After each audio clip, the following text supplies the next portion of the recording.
Hey, what's up, guys? Welcome back to TCG University. It's me, Noah, here, doing another deck. Sorry, not deck profile. I don't know why I was saying that. We're doing another first impressions / set review for Opus 19. We're going to be doing lightning and water today. So let's get it kicked off. Scale we're using is 1 to 5, 1 being absolute garbage, never see play, 5 being it's the best card in the set. Cool. Emperor, FFL, category FFL, Emperor forward. 5 CB 9K that says Black Box is his only ability, special. Dull, my bad. Reveal the top card of the deck. If it's a forward, deal 8k damage to all the forwards the opponent controls. If it's a backup, dull and freeze all the characters the opponent controls. If it's a summoner or monster, draw 4 cards. I'm trying to think. I don't think there's any good way to cheat this card out, honestly. I think the best thing you can do is use Glocka to make it cost 1 less in your hand, so it's a 4 cost. You also have to have another copy of Emperor FFL, which, let's look at our trusty FF decks. I don't remember card database.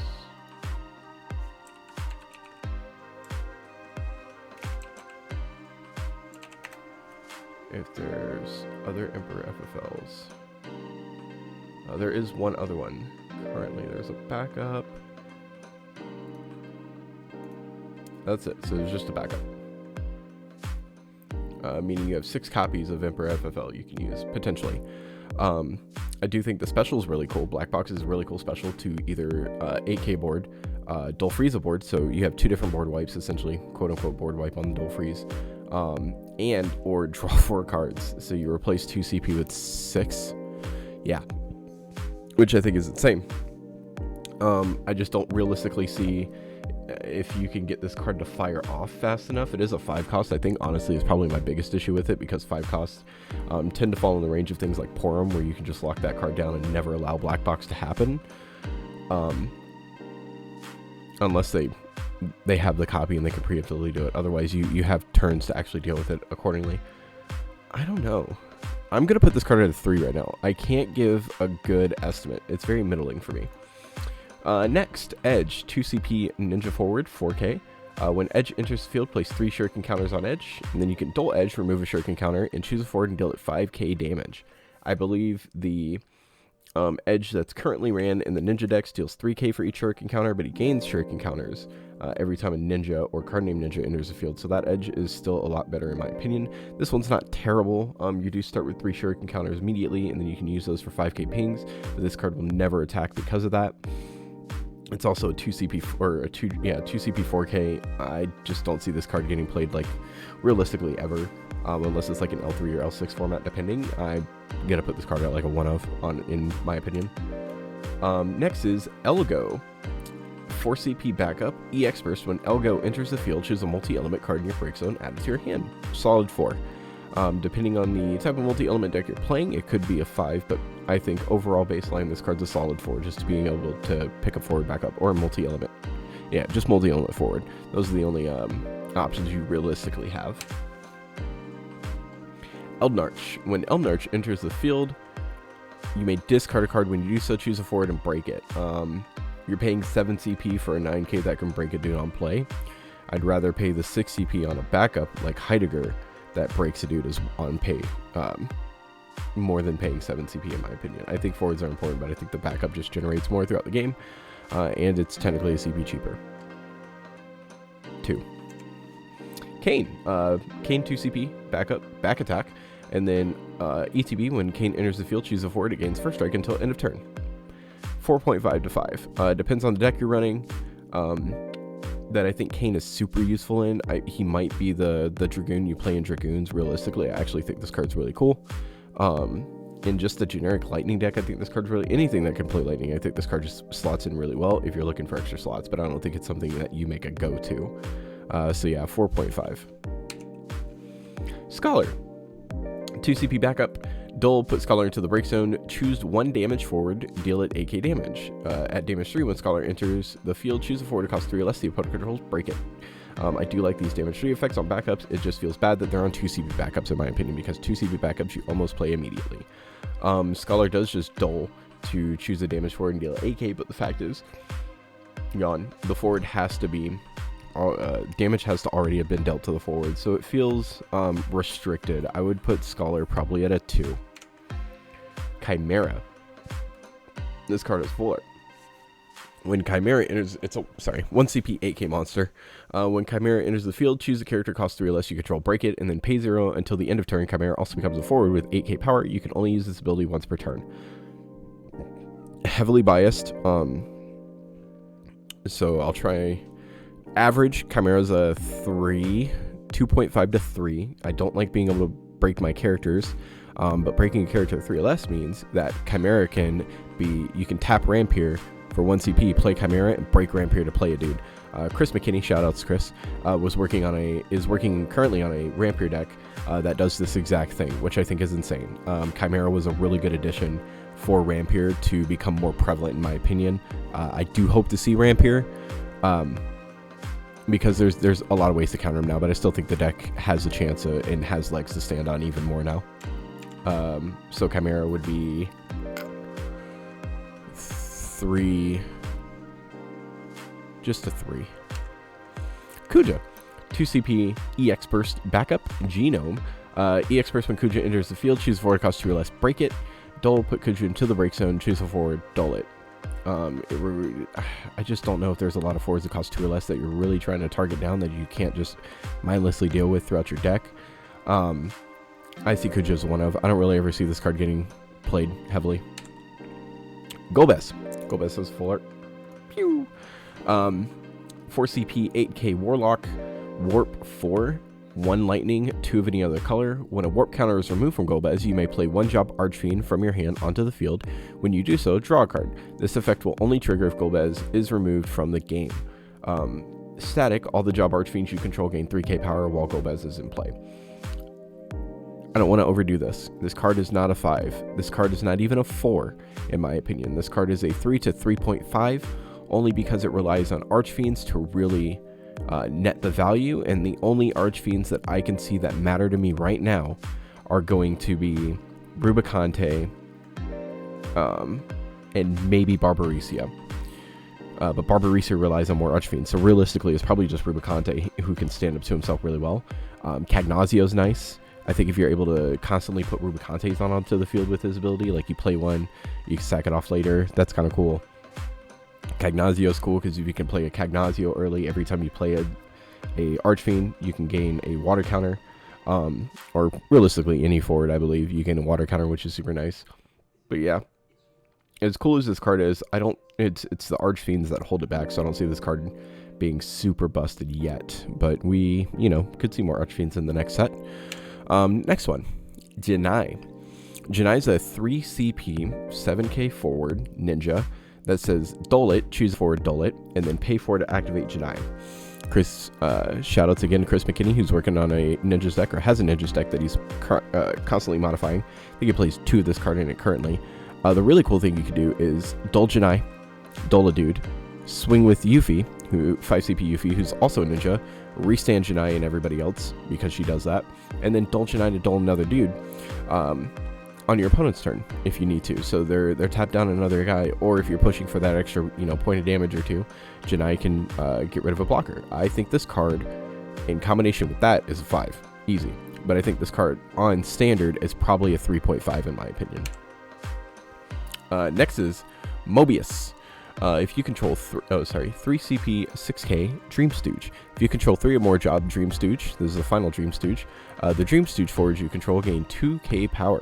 When Mobius enters the field, choose 1 card named Krulax or card named Laragorn in your break zone, add it to your hand. So he does get to pick up another one of their Dream Stooges. They all kind of connect really nicely that way.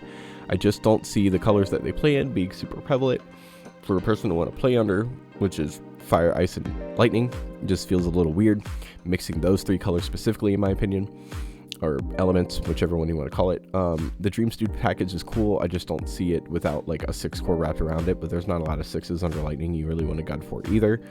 So realistically, I'm probably going to put this card on 1-off. Vivi. Another Black Mage is always good for Black Waltz. When Vivi enters the field, you may reveal any number of lightning cards from your hand. When you do, choose a forward, deal 2k damage for each card you revealed. Vivi is a 1-drop 3k forward Black Mage. I think VV is a solid 4. VV is essentially a 1-drop killing machine. You pay 1, you reveal 4 cards, and you just 8K'd something. You pay 1, you reveal 3 cards, and you 6K'd something. I think VV is really good. He can also help clean up on damage, or he can just damage a forward for you to play other things that deal with damage forwards. Behemoth. 5 CP monster. When Behemoth enters the field, choose 1 forward to cost 5 or less, break it. At the beginning of the attack phase, during each of your turns, choose a forward the opponent controls, dull it. Face value, Behemoth is really like a 2.5, middling 3. Behemoth tied with a Spectral Keeper is 2 dulls for nothing on monsters that are virtually untargetable at that point. Instantly makes this card a 4 in my opinion. And I feel like that's the way you want to play it, honestly, is with a Spectral Keeper as well, because Spectral Keeper can attack, Behemoth can't. So that's where I would realistically say it. It's a 2 to 3 by itself. If you pair it up with things like Spectral Keeper, maybe even Janai.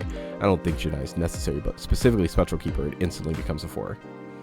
Same as like Jin plus 2-headed Dragon makes both of those cards instant 5s, but like 2-headed Dragon's kind of already like a 4.5 to 5, and Jin's like a 3 to 4. Lightning also has a full art. I'll be collecting these if anybody is looking to sell them. 5 CP, Ravager, let's see, my bad, 9K, has haste, and when lightning's put from the field to the break zone, you may play 1 category 13 forward of 6 or less from your hand onto the field, and then discard 1 card named Odin, choose a forward the opponent controls, break it, and lightning. Here's the cool tech, I think. There's the new starter deck cards that are out, which makes you create the most aggressive deck possible. What you do is you have 2 CP light lightning in your hand, and you have this lightning on board, and you have like an Odin or 2. Even 1 Odin's fine. You go into attacks. If they don't deal with this card, you swing with lightning.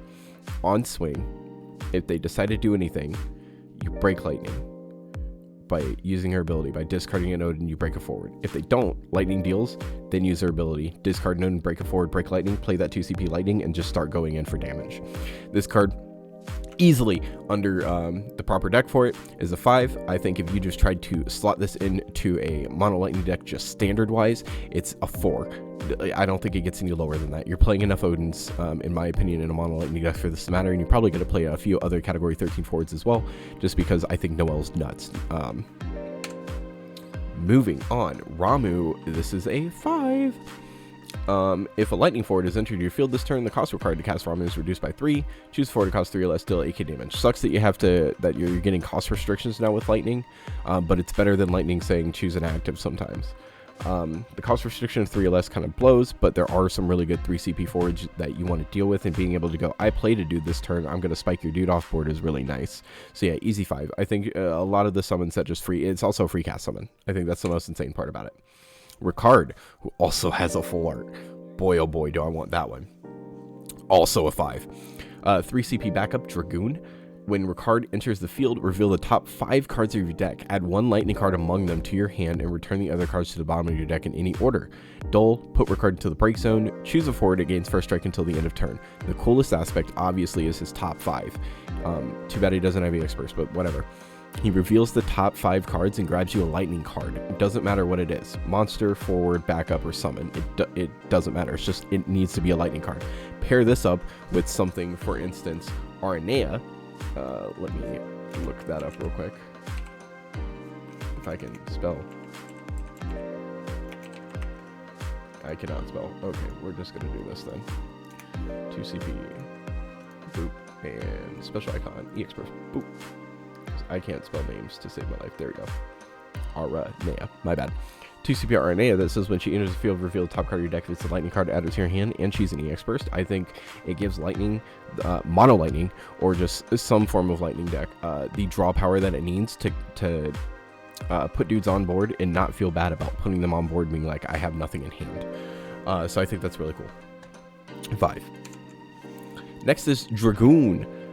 Dragoon's a 4 CP 8k standard unit who has haste. When he enters the field, you can choose a forward to cost 3 or less, and if the cost to cast Dragoon was paid with CP of 3 or more elements, break it. The only time I see this card ever getting played is if you're playing a 3 colors Dragoon deck with lightning, water for Freya's, which you're never actually going to use the water, but lightning, water, and wind. Otherwise, this card's a 1-of. And even if you put it in that deck, you're messing your... Why are you playing a 3-color Dragoon deck? 1-of. Sorry, not 1-of. 1. And we move on to water. So we start with Ash. 2 CP, backup princess. Sarah can search her out. Gross. EX burst, when she enters the field, choose a forward and activate it. Pretty okay. Gets around dull freezing. And then at the beginning of the attack phase, during each of your turns, you may return Ash to its owner's hand. That's Ash's coolest aspect, is that during the attacks, you can bop Ash back to hand, swing with some dudes, replay Ash, and restand a dude. Also, if you're going to play anything with wind in it where cast counters matter, she's to cast a turn easily. You cast her once, bop her back, cast her again. That's at least 2 casts for you. I think it's insanely good. Ash is definitely a 4 for me. I don't know anything specifically that pops into my head that makes me go, she should be a 5. So I'm going to leave it at a 4, maybe a tentative 4.5. But I'm pretty sure somebody's going to make this card like super nutso, and it'll be a 5, in my opinion, later on down the line. Next is Wool. 2 CP, 9k. Gross. Wool cannot attack, but Wool can block. That's cool. And then special, Chef's Nice. Discard a copy of Wool. Dull, or technically discard card name Wool. Very important. There's a lot of those. Dull it, choose forward, deal 9k damage, and the damage cannot be reduced. Gets around Minwu effects, which is super cool. It's category Mobius, but you realistically are going to play this over any other Mobius Wool, in my opinion. It's a meme card, so unfortunately I don't think this card's going to see much light unless you build a solely Wool deck and your only job is to just 9k spike dudes off board. You play Wool with Ash and you just keep restanding him to do it again later. You can maybe play a Millie stall deck, but I think this card's like a 1 or a 2. Aerith. 2 CP backup. Dull, put Aerith into the break zone, choose 1 light card in your break zone, add it to your hand. 1. There's some really good light cards, but I don't think you want to break a backup to pick up a light card or eat a Aerith slot in any deck you could potentially play Aerith in for a backup like this. Especially underwater, realistically, you're probably not going to. Yeah, I'm just going to put Aerith at a 1. If I have to bite the bullet on that, I do. I just don't see this card being as good. Gal.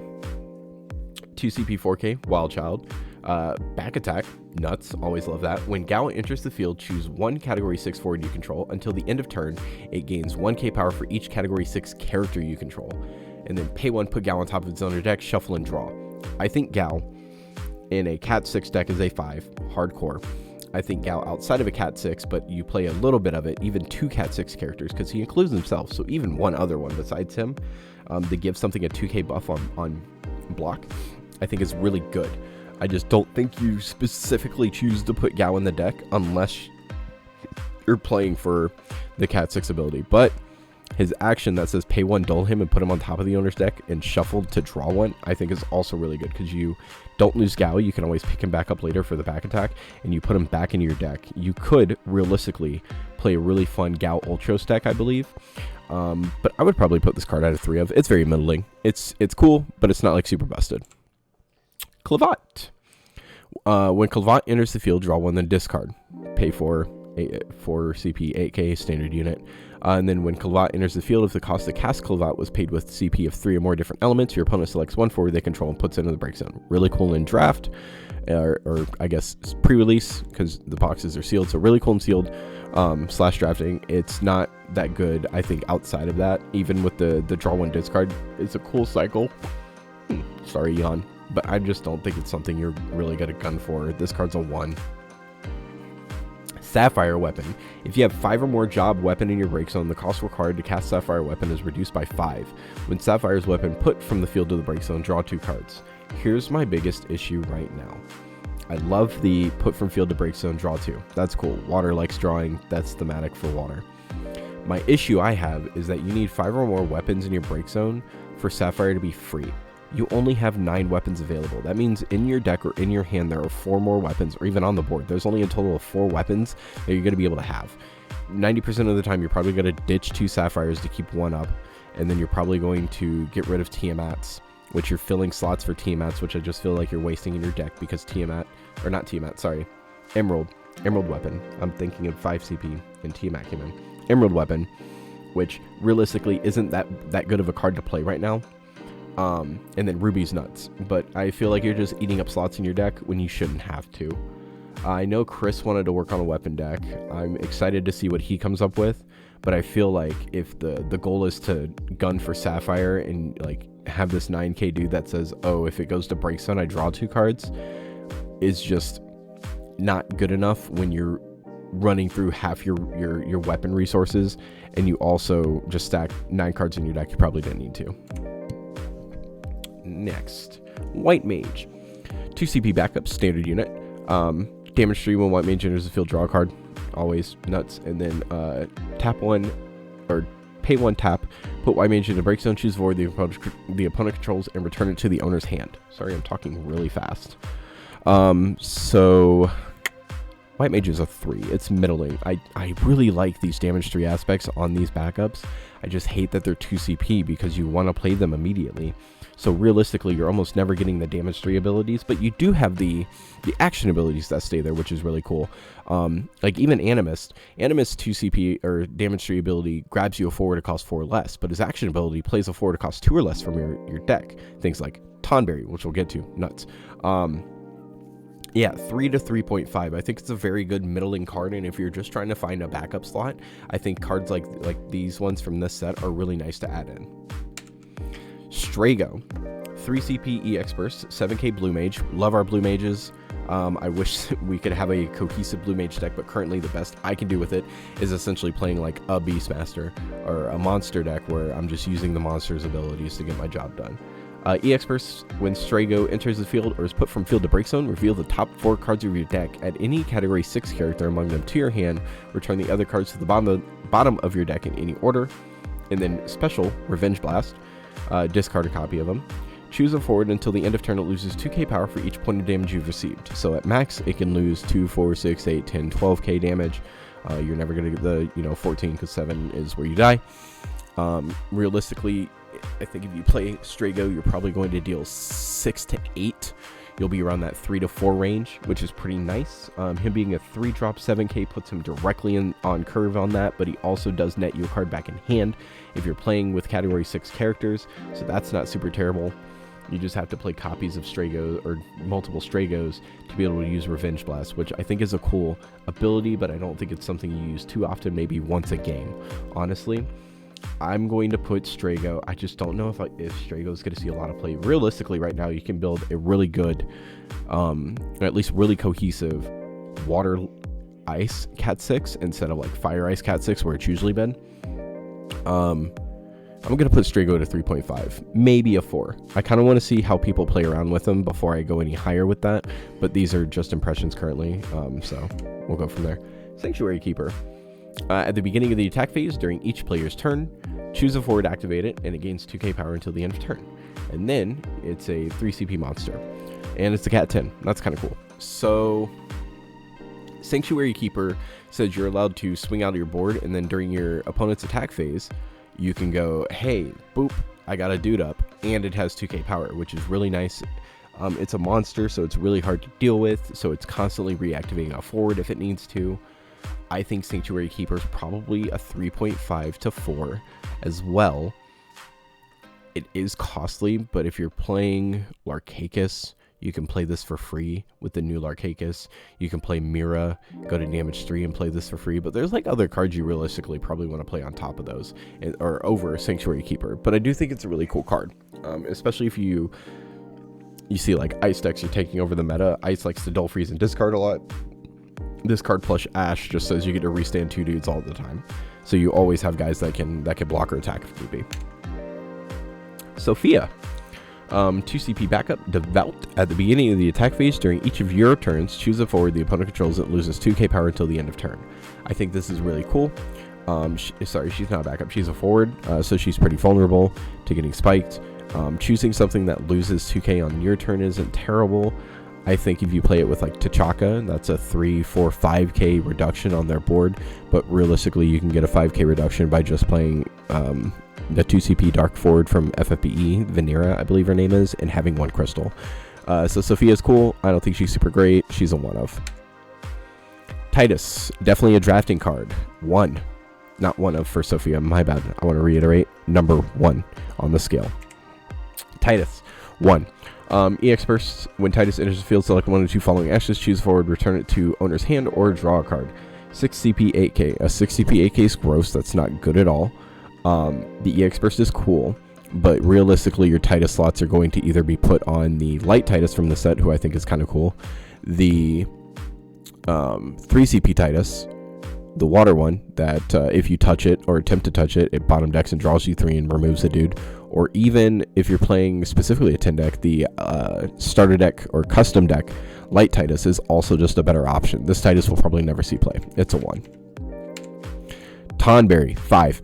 2 CP monster that says when it enters the field, draw a card. Hey, Blue Worm does that. Gross. And then discard a card until the end of turn. Tonberry also becomes a forward with 2k power, and when Tonberry deals damage to a forward, break it. Best defensive tool in the game behind Duke Snakeheart, if you ask me. They both essentially say pitch one to put a dude out that blocks and breaks a dude. The only thing that stops Tonberry is first strike. Duke gets around that because Duke just says when he blocks. And Tonberry's not a back attack, while Duke is, but Tonberry's a monster, so he's still hard to deal with. Yeah, no, Tonberry's a 5 in my opinion. If you can play Tonberry, you play Tonberry. I have a monster deck that I'm working on that's playing 2 colors. It's playing Earth and Ice, and I slot in 3 Tonberries because Mirror can play it, Larcacus can play it, and Animus can play it, and this card's insane. It also nets you a card back. So like, the discard sucks, but realistically it's the same cost as like playing a Duke Snakeheart in my opinion. And if you really want to push for damage and they're on like the last 2 points or even the last point of damage, just having an army of Tonberry sitting there, because this card's multi-playable, insane. Just having an army of Tonberry sitting there going in at your opponent, knowing that whatever they block with, it dies instantly, opens up the field for you. I love this card. I'm in love with that card. Next is Yuna. 5 CP backup. Gold Wings. When Yuna enters the field, select your opponent selects a forward they control and puts in a break zone. 1. There's way too many good Yuna backups that you would ever want to play over this, especially the 5 CP EX bursts that I don't know what Opus is from, but the one that says when something goes to break zone, you can remove it instead, and then it bounces on play. Or you play any of the forward Yunas that we have, which are also pretty solid, like really good. This card will never see play in my opinion. It's a 1 of, or it's a 1. Next one. Joseph, 3 CP 7k rebel / monk, water monk. That's cool. Never gonna see playing a monk deck. Maybe. If you control a card named Furion, Joseph gains 2k power, and when Joseph attacks, draw a card. When Joseph enters the field, you may play a category 2 forward to cost 3 or less from your hand onto the field. I'd rather have the backup, in my opinion, the fire Joseph that searches for a rebel, than I would this Joseph, just because having a backup rebel is really nice. It's also a monk, so fire earth monks is really cool for me. I just don't want to put a forward out there and have this forward have the potential of getting spiked off. Plus, again, rebels doesn't have a cohesive like element you can set it in. I think it's getting more cohesive under fire water in my opinion, because you have things like Joseph, Furion, the new Leon, and you get this Joseph as well. Obviously Hilda is under Earth, but if you can like color fix for Earth, she can pull out Scott for Cat 2. So like Cat 2 is kind of getting there, but it's just rough. I think this card's like a 1 personally, but people are open to change my mind on it. Larsa. Hey, this card's insane. 2 CP backup. When Larsa enters the field, you may discard a card. If you do, search for a category 12 forward and add it to your hand. Pay a water, Dola. Put Larsa in the break zone, choose 1 forward during this turn. The next damage dealt is reduced by 2 instead. I don't really care too much about that ability as much as Larsa's. If Larsa had an EX burst, he'd be a 5, but Larsa's like a 4. When he enters, you can pitch a card to search for a dude. And he searches for a category 12, so he can search for things like Fran, things like Ash. You're playing water because Larsa's water. Things like Vaughn or Vayne, technically. He searches for a lot of guys that you can set up for your next turn or set up for that turn there. I think this card is definitely a 4 of. In a Cat 12 deck, like a water wind deck, this card is probably a 5. I keep saying 4 of or 5 of, but my scale is 1 to 5. Not the number of the card you play. Leviathan. Super sick. If a water forward is entered your field this turn, the cost required to cast Leviathan is reduced by 3. Leviathan says choose a forward the opponent controls, return it to its owner's hand, and until the end of the next turn, your opponent cannot cast any copies of it. 5. I think out of all the cards besides Shiva, this card is also just like the excellency, like chef's kiss, cream of the crop. This card says get rid of the problem dude, and then your opponent's not allowed to put their problem dude back on the board. If you ever wanted to deal with like a soiree deck, for instance, if people still are playing soirees in us, which one of our guys at Locals does, you go bop your Edel back to hand, and you're not allowed to play Edel, so you can't rebuild your board after I like board wipe you or something. It's insanely good in my opinion. I don't know how to not praise this card. I could never talk trash on this card. It's too good. You know what? I lied. It's a category 9. Not much you can get out of that currently. Refia. There's a picture somewhere. There it is. All right, cool. Refia. 3 CP 7k, Warrior of Light. At the beginning of the attack phase, during each of your turns, activate all the Job Warrior of Light you control. Characters. Or, well, it says all the Job Warrior Light, but that means characters as well, so any monsters which don't exist for Warrior Light, but all your forwards and backups essentially you get to activate. When 4 or more dull characters are activated by this effect, draw 1 card. Gross. Action, dull 4 active Job Warrior of Light. Choose 1 forward the opponent controls, put it at the top or bottom of its owner's deck. You can only use this ability once per turn.